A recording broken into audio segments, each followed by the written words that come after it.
Olá, seja bem-vindo para mais um vídeo aqui no canal da Wisdom Guild. Eu me chamo Pedro e hoje nós viemos dar continuidade àquele assunto que nós introduzimos sobre a Rerum Novarum de Leão XIII e o livro do Hilaire Belloc. Mas hoje nós não entraremos no assunto do Estado Servil propriamente. Nós nos atentaremos apenas à encíclica Rerum Novarum e aos comentários póstumos que Pio XI, em 1931, fez a respeito da encíclica e comentar sobre esse novo pontificado do Papa, a continuidade justamente desse assunto. Porque o Santo Padre, nós percebemos que ele é muito jovem, tem 69 anos, portanto isso indica um papado longo. Se formos colocar por vias naturais, vamos supor que ele vá até os 85 anos, serão 16 anos de pontificado. Portanto, um pontificado que será longo e tudo indica que diplomático e vai na linha. Nós temos que entender o que o Leão XIII estava propondo com a encíclica Rerum Novarum e o que Pio XI atualizou dessa encíclica, porque devemos lembrar que a Rerum Novarum aqui, ela é uma encíclica de 1891. Então, as atualizações que Pio XI fez em 1931 são muito interessantes e na linha da continuação dessa encíclica. E agora o novo Papa, ele dará continuidade nessa mesma direção, que é o que nós já vamos explicar daqui a pouco. Até porque quando nós fizemos aquele vídeo que foi lançado sobre a Rerum Novarum, nós gravamos, ainda não tinha tido nenhum conclave, o Papa Francisco estava aí, então o nosso vídeo não tinha muita relação com o contexto, apesar de estar na trilha. Olha só que interessante, gravamos esse vídeo no começo desse ano, não publicamos, eu queria amadurecer um pouquinho a ideia, foi amadurecida de fato. E olha só que interessante, a encíclica Rerum Novarum, a atualização que Pio XI faz, e agora que Leão XIV parece querer fazer, segue justamente as três fases do que poderíamos chamar de a evolução do fogo. O processo da Revolução Industrial, ele não acontece de maneira isolada, mas ele está dentro de um processo de desenvolvimento de um outro fenômeno, que é conhecido por alguns, ou intitulado por nós aqui, estou inaugurando esse termo, as três fases do fogo. Nós sabemos, numa fórmula básica de bens e produção, que bens é igual a trabalho vezes o equipamento. Essa é a fórmula base para calcular o que é um bem de maneira assim, linguisticamente falando. Então, para eu produzir um bem, eu preciso de duas coisas, o trabalho e o equipamento, sabendo que o equipamento é aquilo que potencializa, porque ele é o fator multiplicativo da equação. Então, bens, um bem, um produto, produto final, ele é igual ao trabalho de alguém vezes o equipamento. Ora, este equipamento é justamente o que poderíamos chamar de não só equipamento manual, mas a técnica e a tecnologia. A tecnologia, logos, logia seria o estudo, tekné, do grego, logos, logia, estudo da técnica. Então a tecnologia, ela é um ramo da ciência que estuda justamente a própria técnica para torná-la mais eficiente. Não só a técnica em si, como também o maquinário que envolve, que a técnica precisa utilizar desse maquinário, né? Então, nessa equação, o fator multiplicativo é a técnica, a tecnologia, o maquinário, que é a ferramenta. Então, está tudo junto aqui como fator multiplicativo. E justamente a tecnologia hoje, ela avançou muito. Então, as IAs que estão vindo com muita força fazem parte desse terceiro ciclo do fogo. Então, o primeiro é a descoberta do fogo na antiguidade, a segunda é a Revolução Industrial e a terceira é o que nós estamos vivendo, que é justamente a era da inteligência artificial, dessas tecnologias mais avançadas da computação quântica. Então, eu não quero adentrar em detalhes aqui sobre computação quântica, estado quântico, inteligência artificial, se é inteligência, se não é, se é um termo só para explicar uma outra coisa. Não vou entrar nessas casuísticas, nessas problemáticas. Aqui vamos analisar o que o Papa quis dizer no segundo período da Era do Fogo, que é a Revolução Industrial, quais são as atualizações que fez Pio XI, porque houve um pequeno desenvolvimento ali, mas ainda não havia chegado a tecnologia como chegou hoje, a era da imagem, não mais da imagem, que é a época de Pio XI, que ficou para trás, mas agora a era das inteligências artificiais, a era da computação, digamos assim. Então, Idade do Fogo, Idade da Revolução Industrial, com pequeno desenvolvimento do mundo das imagens, vídeos e fotos, e agora com o avanço tecnológico de um modo exponencial. O pontificado dele se concentrará nisso, em harmonizar a sociedade com essa nova tecnologia que nós estamos vendo no horizonte. Poderá nos escravizar ou não, vai depender do rumo que nós tomaremos, e é justamente o Santo Padre ele quer dar esse rumo, pelo que está indicando nos discursos dele, esse rumo correto. Mas para isso temos que entender o passado para entender bem o presente. Bom, a Era do Fogo não tem segredo. O homem descobriu o fogo, seu relacionamento mudou drasticamente. Inclusive, se pegarmos livros de história antiga, a questão do fogo era tão sagrado que o fogo não podia apagar nunca. Então, às vezes, por gerações, se mantinha uma mesma fogueira acesa, e quando o filho ia constituir a sua casa, na frente da casa tinha uma pira com fogo, e ele nunca podia deixar esse fogo apagar, e esse fogo seria passado para os seus netos. Isso, se a gente pegar aquele livro, A Cidade Antiga, está muito bem relatado, as cidades gregas, e não tenho agora bem exato se as romanas também tinham esse quesito. Os povos antigos tinham essa proximidade com o fogo, e dele, enfim, forjar metais para lanças, armas, tudo isso. A segunda Revolução Industrial é justamente nessa passagem do mundo orgânico ao mundo industrial que a Rerum Novarum de Leão XIII é escrita em 1891.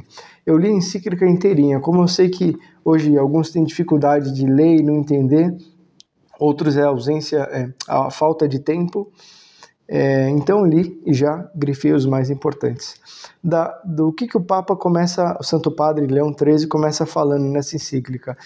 Então, 3 coisas: a sede de inovação, a agitação febril e a influência da riqueza. E uma quarta ali que engloba as 3, sem falar da corrupção dos costumes. Antes de continuarmos, gostaria de explicar por que a encíclica papal se chama Rerum Novarum. É porque em latim, todas as encíclicas são escritas em latim. E as primeiras palavras da encíclica dão nome à encíclica. Então, em português, começa a sede de inovações, que há muito tempo... Tararara. Em latim, começa Rerum Novarum. O que é Rerum? A palavra Rerum, ela está aqui já conjugada, declinada, mas vem da palavra res, que significa coisa. Novarum, tá também declinado aqui, vem de novum, que significa novo.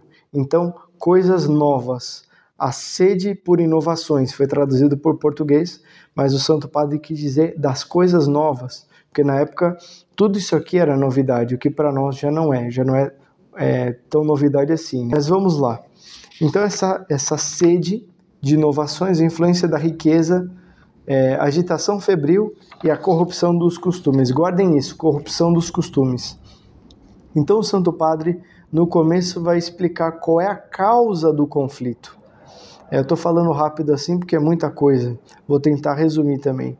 Então a causa do conflito é uma situação de infortúnio e pobreza imerecida de certas classes, a usura voraz, a ambição insaciável e o monopólio pelos trabalho e papéis de crédito. Então a causa da desgraça naquele período, com a passagem do mundo orgânico para as grandes indústrias, foi a concentração de poder através dos grandes monopólios, e com eles trouxe a usura, e claro, uma classe inteira foi jogada, ficou à mercê do infortúnio, porque não tinha muita regra.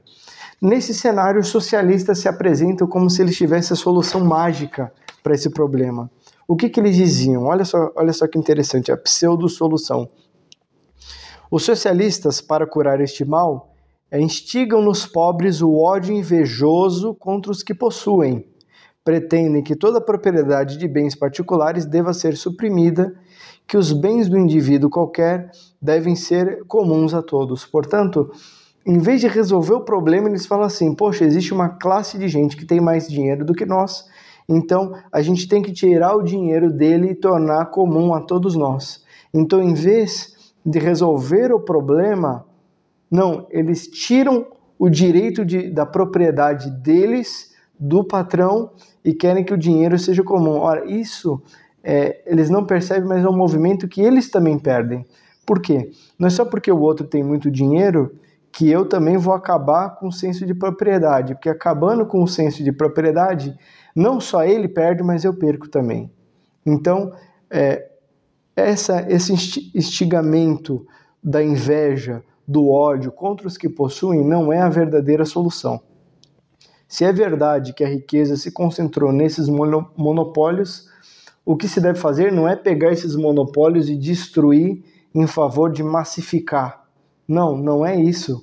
É preciso ter uma passagem orgânica do monopólio para os pequenos negócios, ou seja, tirar essa concentração de maneira orgânica e não destruir o direito destes, assim como nós de termos a propriedade. Então o erro está justamente aqui. Vai ficar mais claro lá para frente. Existe diferença aqui. Eu já vou explicar daqui a pouco. Então olha só, o título seguinte que o Santo Padre dá é a solução socialista, que é a pseudo-solução, e já em seguida a propriedade particular. Então olha só o que ele diz: o fim imediato visado pelo trabalhador, é conquistar um bem que possuirá como próprio. Então, se a pessoa trabalha, ela tem direito a um bem. Mas o Santo Padre não ficará por aí. Não só um bem, mas aos meios de produção também. Espera do seu trabalho não só o direito ao salário, mas um direito estrito e rigoroso para usar dele como entender. Então ele tem o direito de pegar esse salário e fazer o que quiser com ele. A propriedade particular e pessoal é para o homem de direito natural. Então o homem, ele não tem só direito sobre o fruto do seu trabalho, mas também sobre os meios de produção. E o que faz com que a concentração desses monopólios é que, como ensina o Belloc e aqui o Santo Padre na encíclica, os meios de produção estão nas mãos do empregador, né? Vamos ver que isso também é legítimo, desde que ele pague um salário justo para o seu trabalhador. E o Santo Padre também abordará essa questão, e Pio XI também fará um adendo ali, que daqui a pouco a gente vai ver. Então começa aqui. O que nos avantaja, o que nos faz homens, nos distingue essencialmente do animal. É a razão e a inteligência. Então aqui ele diz que o que diferencia o homem do animal é a inteligência e a razão. Alguns poderiam dizer que os animais têm inteligência, mas é uma inteligência meramente instintiva, cognitiva. Não é uma inteligência enquanto razão, enquanto espírito angélico. Tanto é que se um cachorro morde a perna de um homem, ele não vai parar num tribunal e vai ser julgado pelos seus atos. Se um ser humano faz isso, ele vai ser julgado porque existe a consciência moral, existe o espírito, existe a inteligência, existe a deliberação racional, né, que os animais não têm. Então por aqui a gente já tira a razão desses que falam a inteligência no sentido mais genérico possível aí e atribuem aos animais. Bom, continuando aqui. Prerrogativa deve reconhecer-se ao homem não só a faculdade geral de usar das coisas exteriores, mas ainda o direito estável e perpétuo de as possuir, tanto que se consomem pelo uso, quanto as que permanecem depois de nos terem servido. Ou seja, aqui o Santo Padre diz que nós não temos só o direito à propriedade, mas como também a legar essa propriedade adquirida, esse bem adquirido, né, os bens de produção e as riquezas fruto do nosso trabalho. O homem abrange pela sua inteligência uma infinidade de objetos, e as coisas presentes acrescenta e prende às coisas futuras. Além disso, é senhor de suas ações. Isso aqui é interessante, ó. Também sob a direção da lei eterna e sob o governo universal da providência divina, ele é, de algum modo, para si, a sua lei e a sua providência. Então, até anotei aqui em cima, por o homem ser imagem e semelhança de Deus, ele é livre, em certo sentido, e dono de si. Então, ele pode deliberar coisa, como já dissemos aqui, os animais não podem. Então, o ser humano é de direito natural ele deliberar sobre as coisas, portanto, acumular riqueza e legar esta riqueza à sua descendência. Mais para frente vai ter uma passagem super bonita sobre essa questão da hereditariedade, muito bonito. Vamos ler a encíclica inteirinho aqui, explicar ponto por ponto. Acho que nem sei se eu vou editar muito esse vídeo aqui não, vai ser inteiro porque isso aqui é tão importante e pouca gente entende e está ensinando isso aqui, né? A propriedade sancionada pelas leis divinas. Então, o homem tem direito à propriedade, ao seu trabalho, e essa propriedade é de direito divino, e como que as leis humanas, elas devem legislar para proteger esse direito natural, e não coagir, e não tirar esse direito natural, que é o que veremos talvez esteja acontecendo no mundo de hoje. As forças destes raciocínios é de uma evidência tal que chegamos a admirar como certos partidários de velhas opiniões podem ainda contradizê-los, concedendo sem dúvida ao homem particular o uso do solo e os frutos do campo, mas recusando-lhes o direito de possuir, na qualidade de proprietário, este solo em que edificou a porção da terra que cultivou. Então aqui o Santo Padre, assegura também não só o fruto do seu trabalho, mas os meios de produção. Justamente porque os meios de produção, em certo sentido, são mais importantes do que o fruto do trabalho. Porque é a partir desses meios que o trabalho é executado e o fruto é tirado, né? Até anotei aqui embaixo, né? O Papa está dizendo que ele tem o direito de ser dono dos meios de produção do seu trabalho. Claro que aqui a encíclica foi escrita num contexto de agricultura, passando dessa vida orgânica para a indústria, a fábrica. Mas como que a gente poderia pensar hoje? Como que eu seria dono dos meios de produção? Se você fosse dono do seu próprio negócio, por exemplo.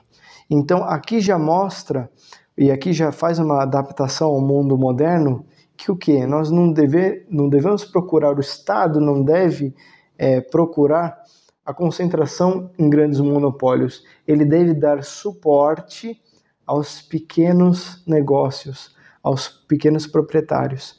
Então, um Estado que está de acordo com a doutrina social da Igreja, ele prioriza não os monopólios dos amigos, mas das bases, um incentivo para que os cidadãos consigam desenvolver seus negócios, portanto, empreguem mais pessoas, aqueles que têm capacidade de abrir negócios para empregar mais pessoas, portanto, serem donos, à medida em que as pessoas se capacitam, serem donos dos meios de produção, e não apenas do fruto do seu trabalho, do fruto da sua produção.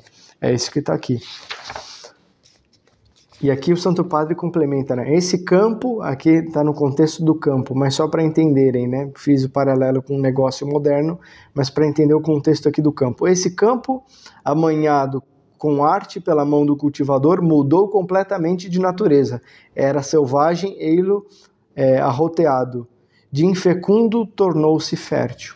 Então, pelo fato daquela pessoa ter trabalhado aquelas terras, ela mudou a natureza, e mudando a natureza, ela tem direito àquela natureza que ela moldou e foi mudada.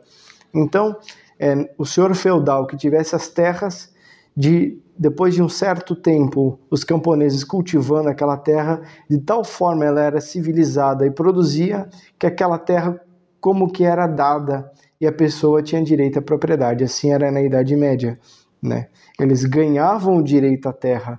Foi assim que saímos da escravidão pagã para um regime feudal servil, e desse regime servil ele tinha esse endereçamento para esse tipo de liberdade, que o Santo Padre estava defendendo e que foi colocado em xeque por causa das indústrias, né?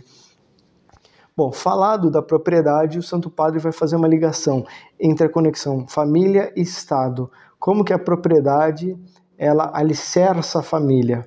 Como já dissemos em outro vídeo, quem casa quer casa, e não é à toa. A família precisa de propriedade para se manter, para não ser engolida pelas intempéries da vida. Entenda-se propriedade aqui, não só bens de ordem material como espirituais também. A gente já vai chegar lá. Então, entretanto, esses direitos que são inatos a cada homem, considerados isoladamente, apresentam-se mais rigorosos ainda quando se consideram nas suas relações e na sua conexão com deveres da vida doméstica.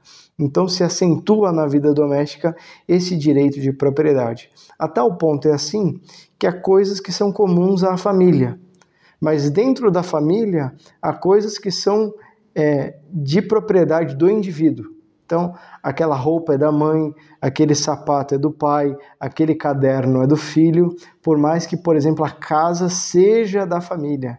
É um bem que, inclusive, pode ser legado aos seus membros. Então, olha só que interessante, aqui já é um paralelo entre o Estado e a base da sociedade, que é a família. Não confunda Estado com sociedade. A sociedade é formada pela célula básica, que é a família. Um conjunto de famílias compõe uma parte do corpo social, e esses conjuntos de corpos sociais constituem corpos intermediários, e o conjunto de todos eles a sociedade. E a sociedade, enquanto órgãos que priorizam proteger a família e os direitos naturais, é o que se entende por Estado. Tá? Só quero colocar essas definições para ficar claro na nossa mente. Quando eu disser Estado, são funções que priorizam a proteção da família e desse direito natural, como a positivação das leis para não ter brigas na sociedade. E entenda a sociedade como um conjunto de famílias, de outras associações, outros modelos de instituições que se organizam também para um determinado fim. Tudo isso junto é a sociedade. Continuando aqui, eis, pois, a família, isto é, a sociedade doméstica, né, porque pode ter a sociedade civil, que são instituições, associações, enfim, outras instituições de outras naturezas. Eis, pois, a família, isto é, a sociedade doméstica, sociedade muito pequena, certamente, mas real e anterior a toda a sociedade civil. Claro, os membros de uma associação, seja ela, por exemplo, de ordem espiritual, religiosa ou de ordem civil, uma associação que se constitui com estatuto para um bem social, esses indivíduos saem da família. Então a família, ela é a sociedade doméstica anterior à própria sociedade civil, a qual desde logo será forçosamente necessário atribuir certos direitos e certos deveres absolutamente independentes do Estado. Portanto, existem certos direitos e deveres que o Estado não pode interferir. Por exemplo, o Estado comunista, ele interfere no número de filhos que as famílias podem ter. Em certos lugares é assim, isso é uma loucura. Cada família, cada pai e mãe tem o direito de ter os filhos que Deus quiser mandar e quantos eles quiserem ter. Então o Estado não pode legislar em cima disso, é contra o direito natural. O Estado não pode legislar que agora não pertence mais a propriedade a essas famílias, pertencem ao Estado. Ele não pode fazer isso, porque se ele faz isso, ele atenta contra o direito da família. Pode ser que na sociedade de hoje isso aconteça, né? A pessoa vive na Terra como uma espécie de aluguel de 99 anos, mas na verdade não é dela, então ela não pode legar isto aos seus filhos, né? Então não existe tradição, não existe legado, não existe a base verdadeira e analógica, orgânica da sociedade, que é a família, mas a base se torna aquele Estado, aquele papel, aquele conjunto de normas flutuantes que não tem uma base nas famílias, não tem a raiz fundada nos próprios indivíduos que constituem as famílias, a sociedade, a esfera, toda essa atmosfera social. Então, olha que interessante sobre a hereditariedade. Esse é o trecho bonito que eu falei. A natureza não impõe somente ao pai de família o dever sagrado de alimentar e sustentar seus filhos. Vai mais longe. Como os filhos refletem a fisionomia de seu pai e são uma espécie de prolongamento de sua pessoa, a natureza inspira-lhe o cuidado do seu futuro e a criação de um patrimônio que os ajude a defender-se na perigosa jornada da vida contra todas as surpresas da má fortuna. Olha só que interessante, Deus é Pai, nós somos filhos. Ele nos legou, né, nós somos herdeiros do céu. Mas também na sociedade civil, o homem é herdeiro do que o pai construiu para que essa família continue crescendo e, como diz na Escritura, multiplicando-se. Então aqui, olha que bonito isso, como há um respeito à dignidade humana. Não é o Estado que controla tudo e diz o que deve ser feito ou não, não. O direito natural, baseado na dignidade da pessoa humana, diz que o filho é um prolongamento do pai. Portanto, é a sua fisionomia, assim como o homem é a fisionomia de Deus, é a imagem e semelhança de Deus, os filhos são a imagem e semelhança de seu pai. Logo, o seu pai é dever dele cuidar desses filhos, mesmo quando ele já não está mais aqui. Então, do céu, ele continua intercedendo diante de Deus por seus filhos que ficam, mas também o fruto do seu trabalho, aquilo que ele conquistou durante a sua vida, deve ser passado como um legado, como uma lembrança, como um incentivo para essa família crescer e ir adiante. Isso nenhum Estado pode interferir, porque é de direito natural. Será que está interferido hoje em dia? Está contra os conselhos evangélicos, está contra a Santa Igreja. O rival desse Estado não é nós, é a Santa Igreja, porque é ela que está falando. Por isso, aí a gente entende por que quiseram separar a igreja do Estado. Porque separando a igreja do Estado dá para ter esse monopólio, esse controle dos bens dos indivíduos e das famílias. Porque se o Estado estiver ligado com a igreja, eles têm que respeitar essa hereditariedade e que os indivíduos possuam bens. Eles não podem fazer esse comunismo, que em certa forma estão fazendo e querem fazer. Então esse passo de separar a igreja do Estado, a educação da religião, é no fundo abrir uma brecha para que tudo isso aqui seja descumprido. E aí fica claro, não é só uma noção religiosa que eles querem, não é só dizer que todas as religiões são iguais, não, é no fundo também possuir aquilo que de direito natural é das famílias. É assegurado pelo direito natural e pela igreja as famílias. Então, como a igreja e o direito natural asseguram essa liberdade aos indivíduos, às famílias, à sociedade orgânica, então é preciso separar a igreja do Estado. Bom, vamos continuar aqui. Eu até coloquei do lado aqui, o mundo de hoje é isso aqui, olha só. Se os indivíduos e as famílias, entrando na sociedade, nela achassem, em vez de apoio, um obstáculo, em vez de proteção, uma diminuição de seus direitos, dentro em pouco a sociedade seria mais para se evitar do que para se procurar. Esse trecho explica o porquê ninguém sai mais nas ruas, ou porque não tem esferas sociais benéficas e as pessoas de bem nem saem. Antigamente a gente escuta as pessoas falando, a gente brincava na rua, a gente fazia isso para aquilo, ia para tal lugar, ia para a igreja a pé, era meia-noite, estava voltando na calçada, nada acontecia. Por quê? Porque existia a igreja ligada ao Estado ainda. Demorou para a decadência chegar nos interiores. E por que as pessoas estão evitando a sociedade? Justamente por causa disso. Porque talvez o Estado não esteja protegendo esses direitos. Então as pessoas deixam de procurar relacionar-se, estar juntas. Como diz aqui, de buscar a sociedade. Querer, pois, que o poder civil invada arbitrariamente o santuário da família é um erro grave e funesto. O poder público vem em seu auxílio, porque cada família é um membro da sociedade. Então, cada indivíduo é membro de uma família. Cada família é membro de uma sociedade pequena. E essas sociedades, esses conjuntos de sociedades, formam a grande sociedade, que é o qual o aparelho estatal vem para proteger, vem para resolver e não para enforcar. E o que faz essa proteção ou esse enforcamento? É o modo como o Estado age e como as leis são positivadas. Então, seja em qualquer regime político, republicano, democrático, aristocrático, qualquer um deles, o que pauta são as leis. Como as leis são justas, tudo funciona, a família é protegida, os negócios crescem, a economia se desenvolve, tudo de bom acontece. A fé cresce e ela é incentivada na sua melhor versão. Agora, o contrário disso é o que vemos, é o ateísmo, o egoísmo, o laicismo, o liberalismo, porque o liberalismo não é só socioeconômico, não. O liberalismo é a corrupção dos costumes. Então, por exemplo, pega os Estados Unidos, pode ser um país muito rico, mas e a depravação moral que eles, através de certos filmes, certas modas, lançaram para o mundo inteiro? Então isso também leva, essa crise de valores é um efeito cascata, porque as pessoas vão atrás do prazer, não querem mais trabalhar, perdem o senso do trabalho, se tornam egoístas, do seu egoísmo nasce o ateísmo, porque não é mais se sacrificar pelos outros, a caridade, a vida após a morte, a imortalidade, mas o prazer é nessa terra.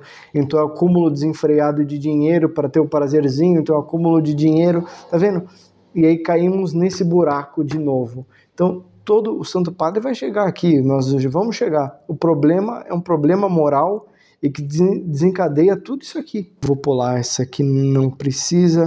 O comunismo, o princípio do empobrecimento, que as riquezas são estancadas na sua fonte, justamente porque eles querem destruir e não reerguer, né? Cadê? Aqui, a igreja que julga que as leis e a autoridade pública devem levar a esta solução. A solução que ela põe aqui. Por isso que a igreja aconselha, mas eles quiseram separar a igreja do Estado. Não a luta, mas a concórdia das classes. É isso que a igreja vem propor. A igreja vem propor a caridade, né? Então, olha só que interessante. A igreja, para propor a caridade, ela precisa restaurar o senso do trabalho no homem. O que é o trabalho? A importância do trabalho. O trabalho, ele não é uma atividade apenas penosa. Depois que a gente saiu do paraíso, Deus nos deu essa maldição. Não, não, senhor. Olha o que o Santo Padre vai dizer. Mesmo no estado de inocência, que o homem não pecou, portanto não teria sofrimento, nem a morte, não era destinado a viver na ociosidade, mas ao que a vontade teria abraçado livremente com exercício agradável. A necessidade lhe acrescentou depois do pecado. Então, a necessidade de trabalhar foi acrescentada por causa do pecado original. Nós precisamos trabalhar, ou seja, virou uma necessidade. Antes do pecado não era uma necessidade trabalhar, mas os homens trabalhariam de bom grado, porque o trabalho enobrece o homem e ajuda na prática da virtude. O erro capital na questão presente é crer que as duas classes são inimigas natas uma da outra. Assim como no corpo humano, os membros, apesar de sua diversidade, se adaptam maravilhosamente uns aos outros, de modo que formam um todo, assim também deve-se harmonizar, equilibrar também os membros de uma sociedade. Então não é porque um trabalho é um trabalho mais braçal e brutal e o outro intelectual igual a esse nosso aqui, que um é desprezível, o outro é superior. Não, não é isso. O que diferencia o baixo clero do alto clero não é o tipo de trabalho, se é manual, se é braçal manual ou se é intelectual, mas a virtude. Então, baixo clero é quem tem a vocação a ser intelectual, só que é um intelectual porco. E baixo clero é quem tem a vocação de construir igrejas e constrói casas de perdição. Então, é a questão moral que dá a qualidade ao sujeito, né?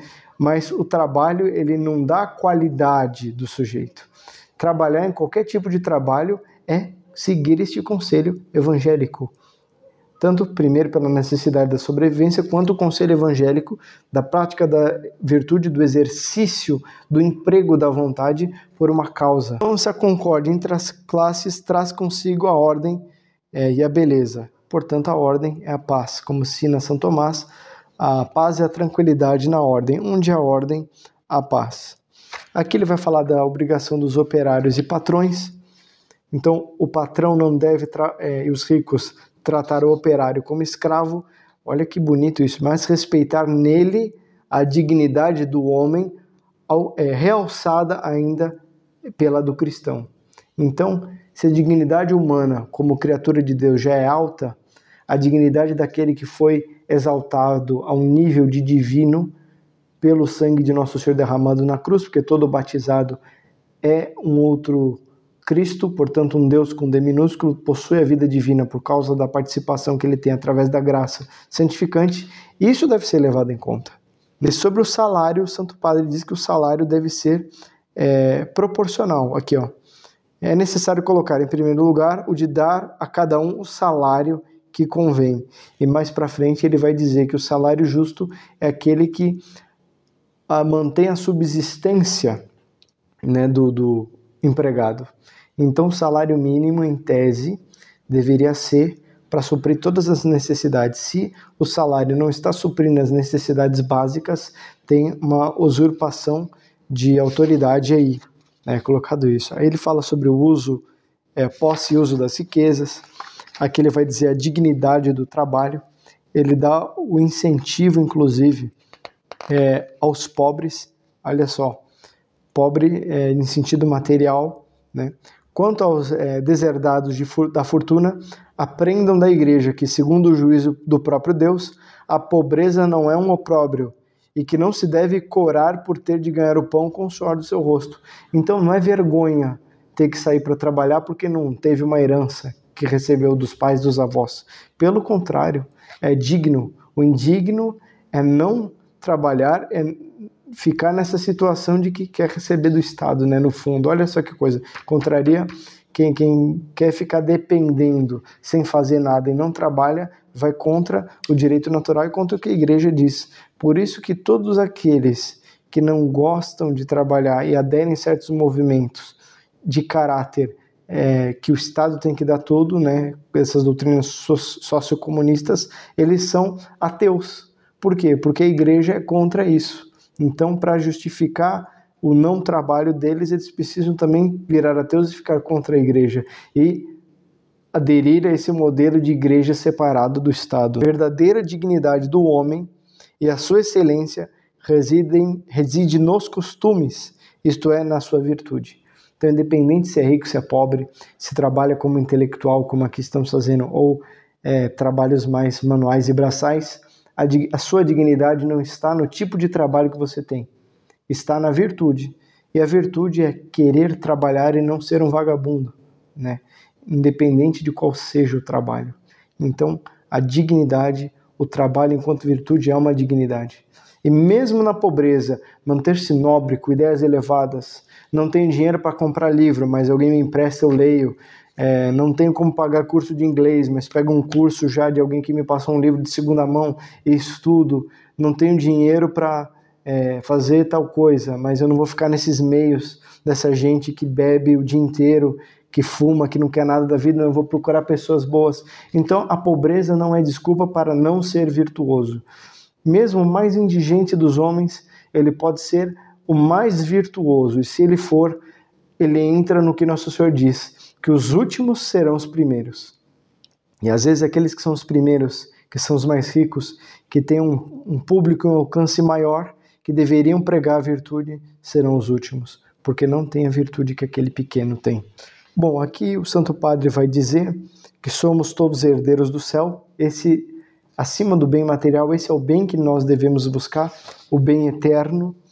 A igreja e a caridade durante os séculos, aqui ele vai explicar como a igreja foi criando instituições para tirar os homens da indigência, não só material, mas da indigência espiritual. Por exemplo, o homem que não tem cultura é um indigente espiritual. O homem que não reza é um indigente espiritual. Um homem que a virtude é fraca, porque a vontade é fraca, é um indigente espiritual.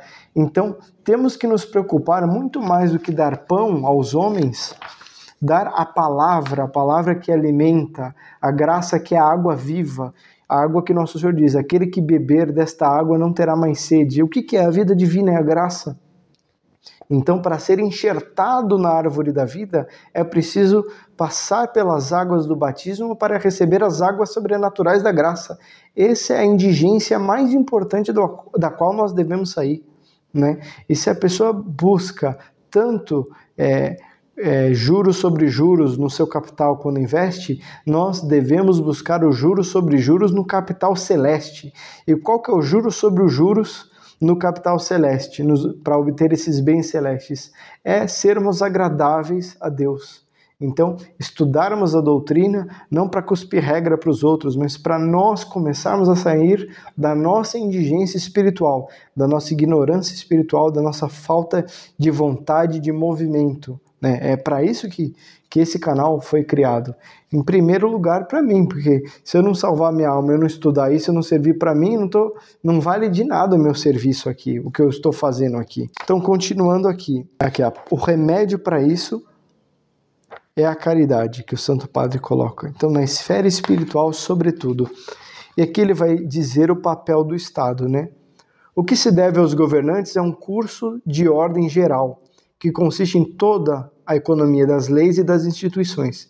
Queremos dizer que devem fazer de modo que da mesma organização e do governo da sociedade, portanto do papel do Estado, brote espontaneamente e sem esforço a prosperidade, tanto pública como particular. Tal é, com efeito, o ofício da prudência civil e o dever próprio de todos aqueles que governam. Então, a prosperidade, como o Santo Padre vai dizer aqui, dos cargos públicos, do progresso da indústria, do comércio, da agricultura, de outros elementos, depende da felicidade e da vida individual dos cidadãos. Então, se a vida individual de cada um desses membros que compõem essa grande família, que é a sociedade, está ruim, não vai florescer, né? Se um corredor está numa pista de corrida, apostando corrida com outros, e o pé dele está estropiado, ele não vai ganhar uma boa posição na prova, ganhar o prêmio na prova. E alguém poderia dizer, mas a parte importante do corpo humano é a cabeça, então o pé é que se lasque. Não, se o pé está ruim, a cabeça não vai agir direito, né? Tudo, o corpo social inteiro deve estar na sua integridade. Bom, eu coloquei até aqui, no Brasil os salários dos políticos só aumentam, porque o Santo Padre diz aqui: como, pois, seria desrazoável prover uma classe de cidadãos e negligenciar outra? Portanto, qualquer classe que seja beneficiada e as outras não, também é uma falta de integridade do governo. Ele deve pensar em todas as classes juntas. O governo é para os governados e não vice-versa. Então aqui o Santo Padre diz que a família não deve ser absorvida pelo Estado. É o Estado que deve proteger e manter essa família. Não é absorver e ele controlar tudo e ele se abater. Não, o Estado está para os governados e não o contrário. Aí ele vai dizer obrigações e limites da intervenção do Estado. O Estado deve proteger a propriedade particular, isso é proteger a família. Sem propriedade não existe hereditariedade, com isso há um grave risco da família não sobreviver às intempéries, né? Exige-se mais esforço, inclusive. Impedir as greves, manter os salários justos, proteger os bens da alma. Então o Estado deve incentivar para que as almas da sua nação sejam cada vez mais virtuosas. Por isso o papel da promoção cultural que o Estado tem. Esses eventos culturais que o Estado promove em parcerias com empresas privadas não é bonitinho, não é showzinho, é para elevar o nível da cultura do seu povo e despertar esses sentimentos nobres para que eles busquem ser cada vez mais santos, cada vez mais virtuosos. E a gente já está chegando praticamente aqui no fim da encíclica. Esse trecho é muito particular. Olha só, é muito importante. Enfim, o que um homem válido e na força da idade pode fazer não será equitativo exigi-lo de uma mulher ou de uma criança. Claro, especialmente a infância, que ainda as faculdades físicas, cognitivas e morais não estão bem constituídas ainda, né? É como o Santo Padre vai dizer, é como uma planta que ainda não tem força para ser plantada no chão, a gente tira do vaso e arremessa ela em qualquer lugar. Não pode ser feito assim. E ele vai dizer até inclusive à mulher, trabalhos há também que se não adaptem tanto à mulher. Ou seja, ele não está proibindo a mulher de trabalhar. Ele está dizendo para a mulher trabalhar no que lhe é próprio. A qual a natureza destina de preferência. Ele não diz que é obrigatoriamente, igual dizem alguns inimigos da igreja, e não. É de preferência aos arranjos domésticos que, por outro lado, salvaguardam admiravelmente a honestidade do sexo e corresponde melhor pela sua natureza ao que pede a boa educação dos filhos e a prosperidade da família. Olha que bonito isso aqui. Esse trecho, o Santo Padre está resolvendo um problema grave dos dias de hoje, né? Eu sei que esse vídeo está ficando longo, mas infelizmente vou publicar ele assim mesmo. O problema do feminicídio não se resolve com de abrir espaços para outros abusos, como, por exemplo, de insinuações por parte delas, e aí enquadram homens que não tem nada a ver com sem vergonhice, né? Isso já todo mundo está careca de saber. Claro que essa lei pode ser aprimorada, mas o fator de resolução desse problema não está no Estado, na positivação da lei estatal, da melhoria só dela. Não, a real resolução do problema está na sociedade, no seio da família. Tirando a mãe da casa, tirando a educação da mão da mãe, o que está acontecendo é que os filhos estão crescendo sem mães, sem educação, sem rumo. E o Estado está educando, não mais as mães. Olha, eu vou falar uma coisa aqui muito séria, porque muita gente pode até rebater o meu argumento, mas esse argumento é praticamente infalível. Não existe uma sociedade com um número altíssimo e elevado de feminicídio se os homens forem educados por boas mães. É impossível de uma mãe santa, de uma boa mãe, sair um homem desse. Pode ser que aconteça, porque ele tem livre-arbítrio, e aí ele se veja com a lei positiva. Mas a boa educação que a mãe dá, a mãe, enquanto moldando seu filho, já seria o suficiente. Então a mãe saindo para trabalhar, para essas jornadas de trabalho, e o filho ficando à mercê de outros, esse filho tem mais chance de virar o que a Escritura diz, adúlteros e ladrões. Então, quando a igreja defende aqui, diz preferencialmente o trabalho do lar, ela não está excluindo a possibilidade da mulher ir para o mercado de trabalho. A igreja sabe que a mulher é muito mais capaz que o homem. Por isso que essa mais capacidade que ela tem não deve ser aplicada ao mundo, mas a essas crianças que são o futuro do mundo. Pegou a visão? A capacidade da mulher é maior que a do homem. Então ela deve ser empregada preferencialmente para a educação desses homens. Homens e mulheres, né? Então, educar não é fácil. Por isso que Deus confiou a alta missão de educar aquela que tem mais capacidade. E será que elas estão aceitando essa missão divina? É muito sério o que a gente está falando aqui, é muito sério. O quantitativo do salário dos operários, já disse ali, a justa medida já disse mais atrás, né? Mas aqui repito, o salário não deve ser insuficiente para assegurar a subsistência do operário sóbrio e honrado. Claro, tem que ser honrado. E a parte do empregado é cumprir com tudo aquilo que ele se dispôs a fazer. Criação de patrimônio, aqueles que têm canal no YouTube aí que falam sobre multiplicar o dinheiro e tal, pode usar essa encíclica. O Santo Padre diz aqui, o operário que recebe um salário suficiente para ocorrer com desafogo às suas necessidades e às de sua família, se for prudente, seguirá o conselho que parece dar-lhe a própria natureza, aplicar-se a ser parcimonioso e agirá de forma que, com prudentes economias, vá juntando um pequeno pecúlio que lhe permita chegar um dia a adquirir um modesto patrimônio. Então, acumular um pequeno patrimônio não é contrário à doutrina social da igreja nem ao direito natural. A concentração da riqueza em grandes monopólios e a concentração do que a sociedade, os direitos e deveres que a sociedade deveria exercer na mão do Estado, isso é contrário. Agora aqui não, nós devemos ter uma sociedade orgânica em que ela se organize e resolva seus problemas, e não o Estado resolva os seus problemas. Tá vendo que aqui já está numa linha distributivista? Porque não é o Estado que resolve, são os indivíduos, são as famílias. Não é monopólio, mas distributivista. Importa, pois, que as leis favoreçam o espírito de propriedade, não de estatização. Reanime e desenvolva tanto quanto possível entre as massas populares. Então aqui o benefício das corporações, a igreja ela incentiva a produção, a criação de corporações, de associações particulares que venham ao auxílio do Estado e da sociedade civil.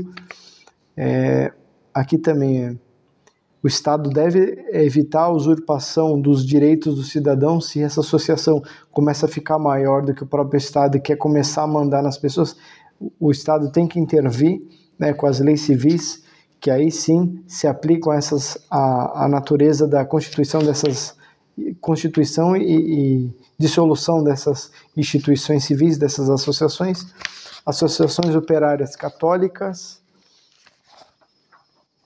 disciplina que os católicos devem ter nessas associações, sem se desviar, mas com foco no seu fim, convite aos operários a se associarem, aos católicos a se associarem, e a solução definitiva, e com isso terminamos o nosso vídeo. Ficou longo, mas vamos terminar com o conselho do Santo Padre.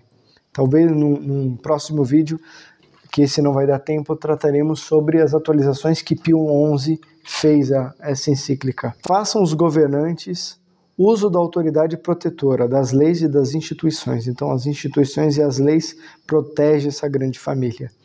Lembrem-se os ricos e os patrões dos seus deveres. Tratem os operários, cuja sorte está em jogo, dos seus interesses pelas vias legítimas. Então, serem honestos com seus operários, com seus empregados. E visto que só a religião, como dissemos no princípio, é capaz de arrancar o mal pela raiz, lembre-se todos que a primeira coisa a fazer é a restauração dos costumes cristãos, sem os quais os meios mais eficazes sugeridos pela prudência humana serão pouco aptos para produzir salutares resultados. Sem a virtude, nenhuma associação, nenhuma iniciativa, nem esse nosso canal irá para frente. Não tem como.